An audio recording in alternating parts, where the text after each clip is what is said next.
Puedo decir Ingrid, fíjate, Marvin, lo que acaba de decir Ingrid, de ese tema, de ir a parar a otro país y que te enjuicien allá y que a ver cuántos años. Veamos el caso que se ha conocido. Hoy este tema se puso bonito, mira.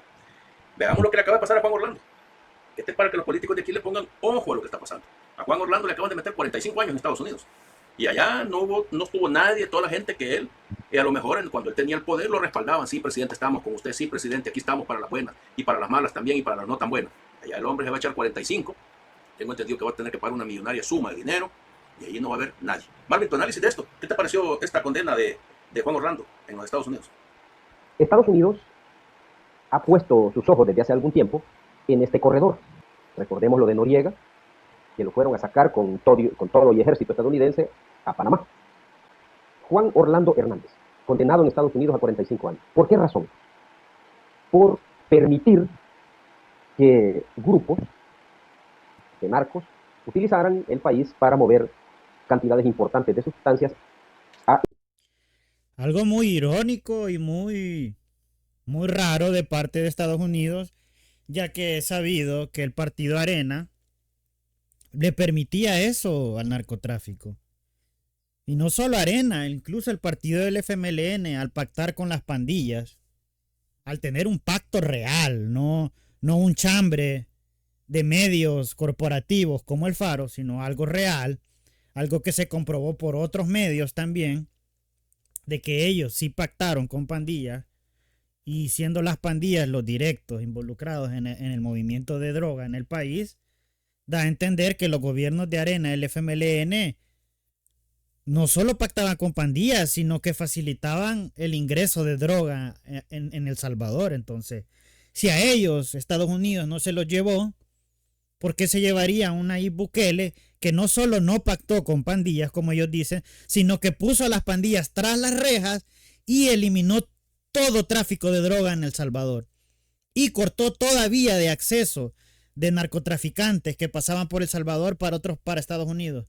Desde que están ahí Bukele, ellos no pueden pasar droga. Y ese es el odio de muchos países como Colombia, como el presidente de Colombia, que es un político que llegó al poder financiado por el narco. Entonces, cuando ellos dicen eso, El Salvador no tiene por qué preocuparse de alguna sanción de Estados Unidos, ya que El Salvador no está involucrado en eso como Juan Orlando sí lo estaba y fue comprobado. Entonces aquí que ellos quieran decir de que los políticos deben cuidarse, pues deben cuidarse los políticos que no hacen las cosas bien, pero si se están refiriendo a Nayib Bukele están más perdidos que Heidi. Estados Unidos. Ahora, en el gobierno de El Salvador hay un antecedente que está siendo investigado, está siendo ventilado, un caso delicado en una corte del Distrito Oeste de Nueva York. Y es el involucramiento del gobierno de El Salvador, presidido por el señor Bukele, y una negociación con miembros de estructuras de pandillas. ¿Y cuál es el delito que les imputan a estos miembros de pandillas? Conspiración para el terrorismo y para el narcoterrorismo. Y los están juzgando allá, en Estados Unidos. Y el gobierno de El Salvador, el gobierno del presidente Bukele, aparece mencionado en las declaraciones de los pandilleros de alto calibre que tienen presos allá en Estados Unidos. Vean el ejemplo de Juan Orlando. Vean el Qué curioso que Nayib Bukele, el único que les puso el pie en el cuello y los doblegó y los quitó de la calle y les removió todos sus ingresos a los pandilleros, digan que él, o sea, lo ponen en conversaciones. Y a Sánchez Serén, a Mauricio Funes, a presidentes de Arena, que realmente le facilitaron las cosas a los pandillas, que les dejaban hacer lo que quisieran, a ellos no los mencionan. ¿No le parece raro? Raro, es como que usted señala al ladrón y por culpa de usted metan preso al ladrón y después el ladrón diga que usted le ayudaba cuando usted lo metió preso, pero no dice nada de ese ladrón de esos otros que sí le ayudaban. Pues así es lo mismo, tomar las declaraciones o tomar la palabra de un pandillero, de un delincuente, que esos tipos son mentirosos, son estafadores, me parece ridículo. Y es del por qué Estados Unidos no ha hecho nada. No ha sacado ni noticia ni nada porque ellos saben que las palabras de los pandilleros es simplemente para desquitarse con el gobierno de El Salvador por haberles quitado su reino, por haber terminado con las pandillas en El Salvador. Entonces, que estos tipos insinúen esas cosas, pues ya lo sabemos, la mayoría de ellos son de oposición, vienen de ser amigos de esos partidos que sí pactaron con pandillas, de esos partidos que sí hicieron que el narcotráfico entrara a El Salvador y se moviera por El Salvador a placer, cosa que el gobierno actual de Nayib Bukele no ha permitido, y ese es el dolor de estos tipos. Por ejemplo, ¿qué puede pasar en el futuro respecto a estos juicios que se están llevando en este momento en ese distrito de Nueva York? Es una corte federal que tiene ya a varios pandilleros que los capturaron en México. Vean todos estos ejemplos. ¿En qué pueden derivar? Nosotros hoy se los vamos a dejar planteados para que ustedes hagan sus propios análisis. Vean el caso de Noriega, estudienlo. Vayan a buscar en la historia quién era Noriega y cómo actuaba. Quién era Juan Orlando Hernández y cómo actuaba. Y cómo terminaron. Y vean ustedes qué es lo que está pasando en este momento y cómo puede ser. Lo que acaba... Otra cosa que él no mencionó, que esos gobiernos tenían índices de delincuencia altísimos, de impunidad hacia los delincuentes, cosa que no tiene El Salvador, pero como ellos dicen que hay que ir a revisar la historia, pues usted va y revisa la historia y se va a dar cuenta de eso. Pero eso a ellos no les conviene decírselo, vea, porque usted va a ver una incongruencia y va a decir, bueno, este tipo está comparando a dos corruptazos con un presidente que realmente ha acabado con la delincuencia. En pocas palabras, está comparando el petróleo con el agua. En pocas palabras. Entonces, ahí dejan ver mucho ellos su posición política muy perdida, la verdad. Una persona quiere cruzar la frontera de México y Estados Unidos, un salvadoreño. ¿Cómo hace él para solicitar ser refugiado? Para ser considerado, dentro de lo que nos estás explicando, ser considerado como un refugiado. El derecho internacional de protección internacional plantea de que todo país está obligado a tramitar inmediatamente en el país, del territorio, de su territorio, una solicitud de asilo de una persona que llega, se presenta a una autoridad o ante una autoridad plantea no me devuelva a mi país, porque si me devuelve, mi vida y mi integridad está en riesgo. Ese trámite tiene que hacerse en el país donde está la persona que lo solicita, y eso nos llevaría a la Comisión Interamericana de Derechos Humanos, por ejemplo, que se ha pronunciado a principios de este mes de junio, señalando de que Estados Unidos está violentando esa norma básica de derecho internacional de protección. Yo aquí quiero que presten mucha atención a todo este tipo de personas con una mentalidad progresista como la que ellos tienen. Que en la mente de estas personas, la persona que llega y pide asilo y dice que se inventa o dice cualquier cosa, esa persona hay que creerle automáticamente y darle un asilo. ¿Ven por qué la gente que abraza el progresismo no están aptos para mantener un país seguro? Ya que son ingenuos. Y no solo son ingenuos, demuestran ser tontos, incapaces de poder decir algo tan sencillo como, bueno, si vos venís al país a pedir asilo, tenéis que traerme todos los comprobantes de que sos una persona que no tiene delitos abiertos, que no venís huyendo de la justicia y que hay una persecución política que se te está dando a ti, o que corres riesgo de que alguna amenaza de muerte por alguna pandilla, por algún ente del narcotráfico. Son cosas que ellos tienen que pedir para comprobar que la persona no está yendo con la excusa del asilo político simplemente para entrar al país. Son cosas que esta persona quizás no tiene la inteligencia para pensar. Porque si usted se pone a dar asilo a cualquier persona, ¿sabe qué va a pasar? Que se le van a meter muchos delincuentes. Se van a ir a su país a ocultar muchas personas que han cometido delitos. Y es justamente lo que ha pasado en México. En los últimos años México ha dado una cantidad bárbara de asilo a personas y ni siquiera les revisan los antecedentes. Ni siquiera ven si esa persona viene huyendo de algún crimen. ¿Por qué cree que usted en las películas, pongamos algo que todos pueden verlo, en las películas siempre los delincuentes o a los que roban se van huyendo a México? Porque ahí no les hacen nada. Porque ahí no tienen problema. Qué curioso que incluso en un medio como Hollywood se tenga eso tan entendido.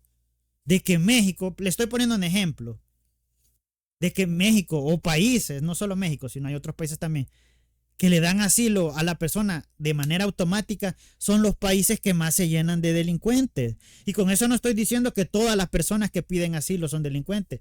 Hay casos en los que de verdad se necesita, pero por la mentalidad tonta de esta mujer, donde no comprueban las cosas, a veces termina pasando de que al que de verdad necesita asilo, porque viene de un país como Venezuela, por ejemplo, o países donde de verdad, pues la persona, digamos, alguien que va huyendo de Haití porque lo amenazaron. Pero dígame usted le creería a alguien que va huyendo de El Salvador, ahora que es de los países más seguros? ¿Usted le creería que es por asilo político? Lo más probable es que o quiera tener un mejor trabajo, o sea alguien que le colaboraba a las pandillas, o sea alguien que viene huyendo porque tiene procesos abiertos en El Salvador.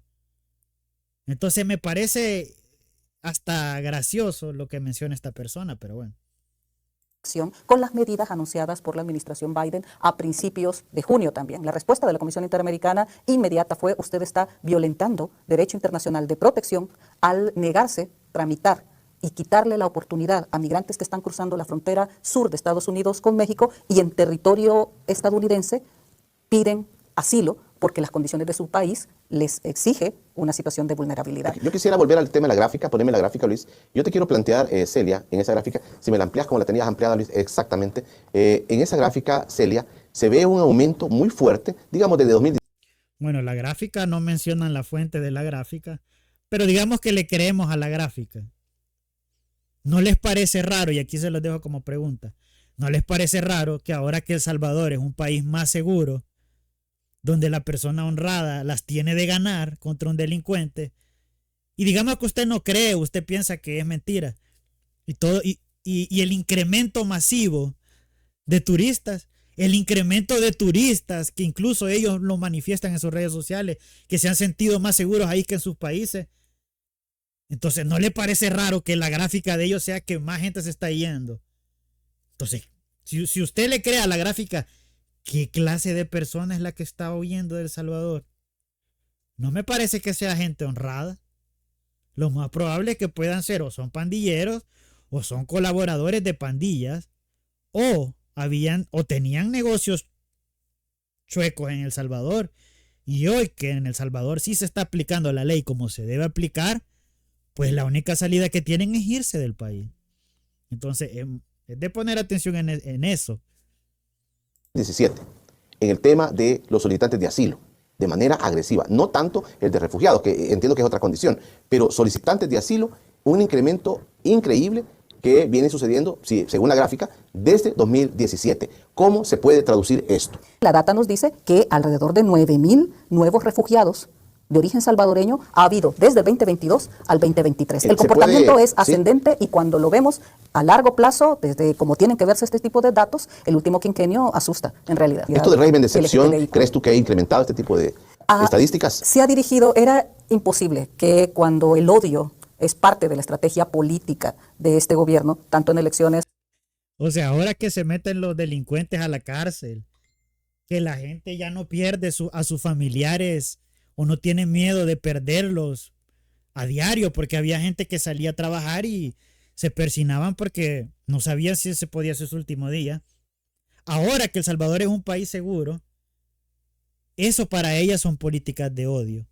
Pero en los tiempos donde estaban los gobiernos que a ella le agradaban, donde habían muertos, más de 10 muertos diarios, donde la delincuencia estaba enquistada hasta incluso en los gobiernos, ahí no eran políticas de odio, ahí era amor, comprensión y ternura, me imagino, para ella. Esos gobiernos son los que a ellos les gustan. ¿Ven por qué les digo que toda esta gente que abraza el progresismo son incapaces? No tienen la inteligencia para combatir la delincuencia porque son ingenuos, son ignorantes. Es como en su comportamiento, en sus mensajes mediáticos, en su campaña permanente proselitista. Campaña proselitista, o sea que si usted hace un bien a su país y la población se lo reconoce, elitismo. Ya no es simplemente porque lo eligieron para hacer las cosas bien. Parece muy gracioso que ella diga esas palabras siendo una persona que debería ser objetiva. Y cualquier persona con 3 dedos de frente puede ver que esta persona tiene una postura antigobierno, cuando debería ser una persona objetiva. Pero bueno, ¿qué podemos esperar de una persona que abraza el progresismo? Ya se sabe que la mayoría de personas que abrazan el progresismo están en el extremismo. Increíble. Pero bueno, si les gustó el video, denle like, coménteme y suscríbase. Piensa lo que quieras de mis actos, pero no dudes de la realidad. La reclamación ya ha comenzado. Y ya no podemos detenerla.